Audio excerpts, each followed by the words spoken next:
તો નમસ્કાર મિત્રો, આજે અમે જઈ રહ્યા શીતળા માતાજીએ દર્શન કરવા અને આજે છે શીતળા સાતમ ને અમારા બ્લોગમાં બન્યા રહેજો. અને આજે અમે અહીંયાથી મારા મિત્રને ભાઈ નીકળી ગયા છે અને જોઈ શકો છો આજે આપણે થરાની બજાર જોઈ લો. આ છે આપણે થરાની ફાઇનલી આપણે શીતળામાં જા રહ્યા અને મિત્રો અમારા બ્લોગમાં બન્યા રહેજો, તમને હું દર્શન કરાવીશ. અને આજ ખાસ શીતળામાનો દિવસ છે, તમે જોઈ શકો છો. અને વાળીનાથના રોડે આપણે આવી ગયા ગયા નહીં વાટવાનું અને સીધા જવાનું છે શીતળામાં, બરાબર છે. અને આજે તમને હું દર્શન કરાવીશ મિત્રો, અમારા બ્લોકમાં ખાસ બન્યા રહેજો. અને આ છે આપણે ટોટણા નાળે નહીં વાટવાનું, સીધા જવાનું છે અને અમારા બ્લોકમાં બન્યા રહેજો.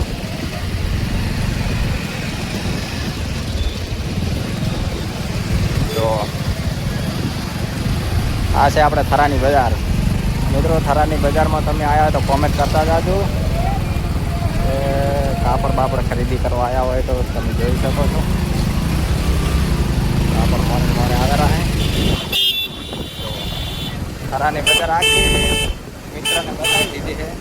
તો ફાઇનલી આપણે આજે શીતળામાના દર્શન કરાવીશ મિત્રો, તમે દર્શન જરૂરથી કરજો.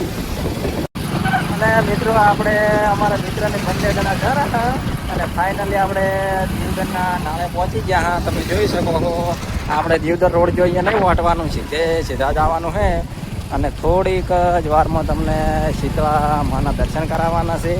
અને મિત્રો દર્શન કરવાથી બધા દુઃખ દૂર થાય છે. ને આપણે ગુલાબના ફૂલ ચા હાલવાના છે. તો મિત્રો ફાઇનલી એક દુકાને અમારે થોડાક ગુલાબ આપવાના છે, અહીંયા અમે થોડાક વાટવાના છે. તો એ દુકાને તમને બતાવી દઉં. કોઈ દિવસ અહીંયા ચા પાણી કરવા આવ્યા હોય તો કોમેન્ટ કરજો. જો અમે આવ્યા છો ગુલાબના ફૂલ હાલવા માટે.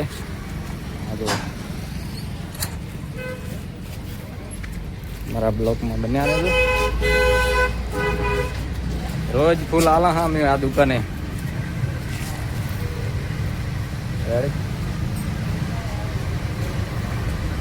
મારા બ્લોકમાં બન્યા રહેજો ને ફાઇનલી દર્શન કરાવવાના છે. આપણે રોજ ફૂલ હાલા છે ને. અને કોને કોને ચા હોટલે લીધી છે પાર્લરે કોમેન્ટ કરજો.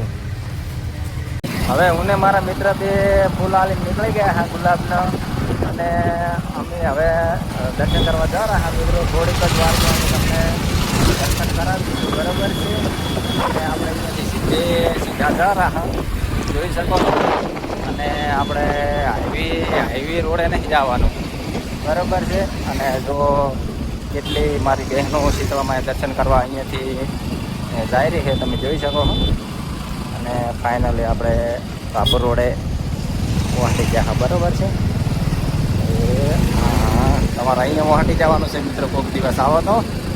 અને શીતળામાં હવે પહોંચવા આવ્યા છો મિત્રો. ફાઇનલી આપણે શીતળામાના મંદિર ગેટ પાસે પહોંચી ગયા છીએ. તમે જોઈ શકો છો કે અહીંયા આજે ખૂબ મોટી સંખ્યામાં પબ્લિક આવી છે અને આખું વાતાવરણ મેળા જેવું લાગી રહ્યું છે. આજુબાજુમાં મોટી સંખ્યામાં મારી બહેનો દર્શન કરવા આવી છે. અહીંયા મારી બહેનો માટલાની માનતા પણ રાખે છે અને માતાજી પાસે પોતાની મનની ઈચ્છા માંગે છે. માનવામાં આવે છે કે જે મારી બહેનો સાચા દિલથી શીતળામાની પ્રાર્થના કરે છે તેની બધી ઈચ્છાઓ પૂરી થાય છે. તમે પણ વિડીયોમાંથી શીતળામાના પવિત્ર દર્શન કરી લેજો અને માતાજી પાસે પ્રાર્થના કરો કે તમારા પરિવાર પર હંમેશા આશીર્વાદ રહે.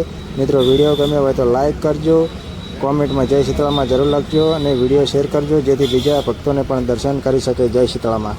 અને આ મિત્રો આ મંદિર ક્યાં આવેલું છે અને કોને કોને દર્શન કર્યા છે તે જરૂર કોમેન્ટમાં જણાવજો. અને શીતળામાના જરૂરથી દર્શન કરજો. જય માતાજી, જય શીતળામાં.